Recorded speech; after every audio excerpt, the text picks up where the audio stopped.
靈修分享，日期2025年10月21日，經文撒迦利亞書8章1至17節。當上帝回到錫安，居住喺耶路撒冷嘅時候，嗰度將沒有老人安坐，孩童玩耍。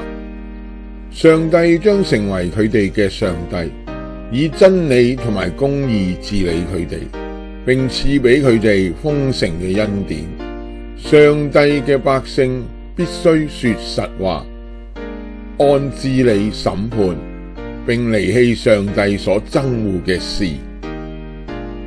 今日，上帝喺地上設立教會，其中一個目的就係讓我哋基督徒可以喺呢個罪惡世界，可以喺教會內老人安坐，同埋孩童玩耍。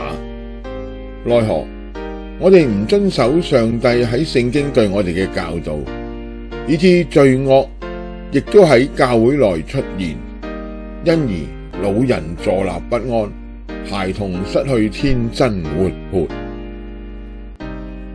不要效法這個世界，只要心意更新而變化，叫你們察驗何為上帝的善良、純全、可喜悅的旨意。